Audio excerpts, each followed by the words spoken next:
जय माता दी दोस्तों, आप सभी को अहोई अष्टमी की हार्दिक शुभकामनाएं। आप सभी पर अहोई माता की कृपा सदैव बनी रहे। आज की वीडियो में आप सुनेंगे अहोई अष्टमी की संपूर्ण व्रत कथा और साथ ही सुनेंगे आरती। तो आप सभी लोग वीडियो में बने रहिएगा और वीडियो को पूरा जरूर देखिएगा। अहोई अष्टमी का व्रत हर साल कार्तिक मास के कृष्ण पक्ष की अष्टमी तिथि को रखा जाता है। यह व्रत माताएं अपनी संतान की लंबी उम्र और उनकी सुरक्षा के लिए रखती हैं। जिन महिलाओं को संतान नहीं होती है, वह संतान की प्राप्ति की इच्छा से इस व्रत को करती हैं। मान्यता है कि इस दिन जो भी दंपत्ति निसंतान दंपत्ति राधा कुंड में जाकर स्नान करते हैं और अहोई अष्टमी का व्रत और पूजन करते हैं तो उन्हें निश्चित ही एक उत्तम संतान की प्राप्ति होती है। तो साल 2024 में अहोई अष्टमी का व्रत 24 अक्टूबर दिन गुरुवार को रखा जाएगा और इसी दिन जो भी माताएं व्रत करती हैं तो उन्हें व्रत कथा भी अवश्य सुनना चाहिए। तो आइए अब कथा सुनते हैं। तो प्रिय भक्तजनों, प्राचीन काल में एक साहूकार था जिसके 7 बेटे और 7 बहुएं थीं। इस साहूकार की एक बेटी भी थी जो दीपावली में ससुराल से मैके आई थी।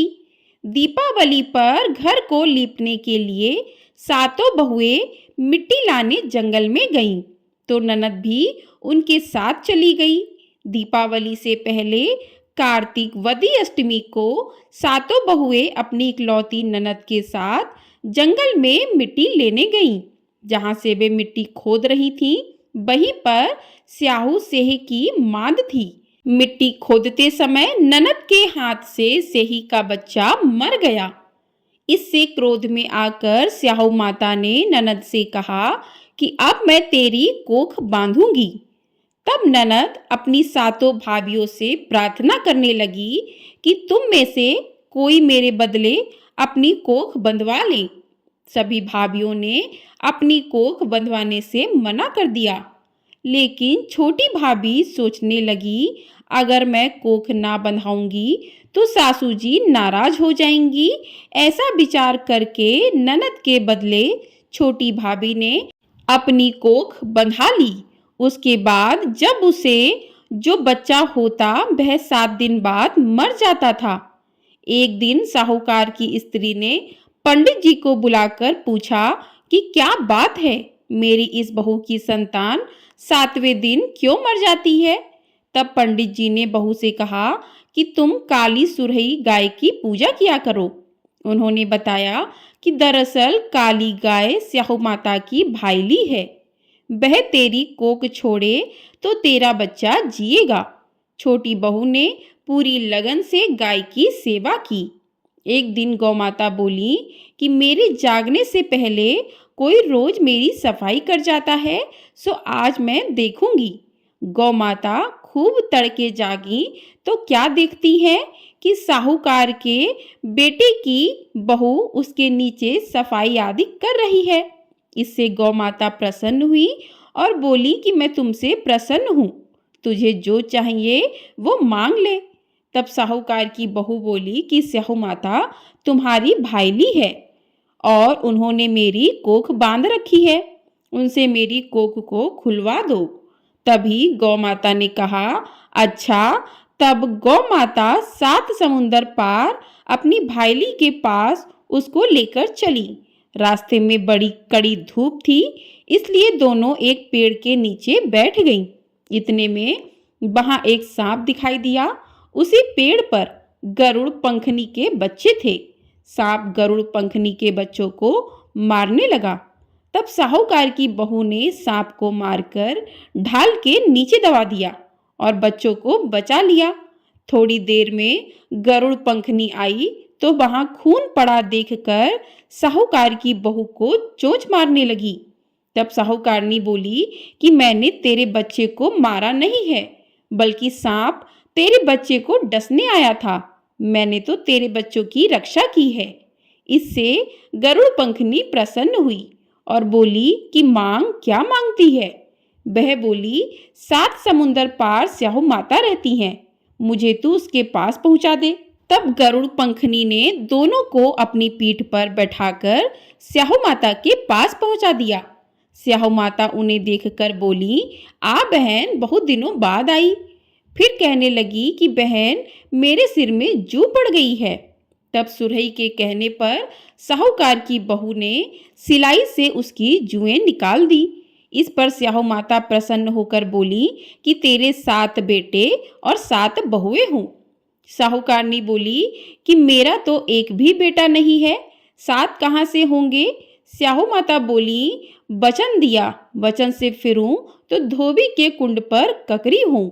तब साहूकार की बहू बोली, माता, मेरी कोख तो तुम्हारे पास बंद पड़ी है। माता बोली, जा, तेरे घर में तुझे 7 बेटे और 7 बहुएं मिलेंगी। तू जाकर उजमान करना, 7 अहोई बनाकर 7 कढ़ाई करना। वह घर लौटकर आई तो देखा 7 बेटे और 7 बहुएं बैठी हैं। वह खुश हो गई। उसने 7 अहोई बनाई, 7 उजमान किए, 7 कढ़ाई की। दिवाली के दिन जेठानियां आपस में कहने लगी कि जल्दी जल्दी पूजा कर लो, कहीं छोटी बहू बच्चों को याद करके रोने ना लगे। काफी देर तक रोने की आवाज नहीं आई तो जेठानी ने बच्चों को भेजा। बच्चों ने देखा और वापस जाकर कहा कि चाची तो कुछ मार रही हैं, खूब उजमान हो रहा है। यह सुनते ही जेठानियां दौड़ी दौड़ी उसके घर गईं और जाकर पूछने लगी कि तुमने कोक कैसे छुड़ाई। वह बोली, तुमने तो कोक बंधाई नहीं, मैंने बंधा ली। अब स्याहू माता ने कृपया करके मेरे कोक को खोल दिया है। स्याहू माता ने जिस प्रकार उस साहूकार की बहू की कोक खोली, उसी प्रकार हमारी भी खोलिए, सभी की खोलिए, कहने वाले की तथा सुनने वाले की तथा हुंकार भरने वाले की और परिवार की कोक खोलिए। बोलिए स्याहू माता की जय। बोलिए अहोई माता की जय। तो इस प्रकार से अहोई अष्टमी की व्रत कथा पूर्ण होती है। आइए अब करते हैं अहोई माता की आरती। जय अहोई माता, जय जय अहोई माता, तुमको निस दिन ध्यावती हर विष्णु विधाता। ओम जय अहोई माता, ब्रह्माणी रुद्राणी कमला, तू ही जग माता। सूर्य चंद्रमा धावती नारद ऋषि गाता। ओम जय अहोई माता, माता रूप निरंजन सुख संपत्ति दाता। जो कोई तुमको ध्यावती नित्य मंगल पाता। ओम जय अहोई माता। तू ही पाताल वसंती, तू ही है शुभदाता। कर्म प्रभाव प्रकाशक, जग निधि से त्राता। ओम जय अहोई माता। जिस घर थारो बासा, बाही में गुड़ आता। कर न सके सोई कर ले, मन नहीं घबराता। ओम जय अहोई माता। तुम बिन सुख ना होवे, ना कोई पुत्र पाता। खान पान का वैभव, तुम बिन नहीं आता। ओम जय अहोई माता। शुभ गुण सुंदर युक्ता, क्षीर निधि जाता। रतन चतुर्दश तोकु, कोई नहीं पाता। ओम जय अहोई माता। श्री अहोई माँ की आरती, जो कोई जन गाता। उर उमंग अति उपजे, पाप उतर जाता। ओम जय अहोई माता। मैया जय अहोई माता। बोलिए अहोई माता की जय। बोलिए स्याहू माता की जय। बोलिए पार्वती मैया की जय। तो इस प्रकार से कथा आरती पूर्ण होती है। उसके बाद आप क्षमा प्रार्थना करें कि हे अहोई माता, पूजा में जो भी गलतियां हुई हैं उसके लिए क्षमा प्रार्थना करती हूँ। मुझे नहीं कुछ भी पता है, मैंने जितना किया है श्रद्धा भाव से किया है। यदि फिर भी कोई गलती रह गई है तो उसे क्षमा करें।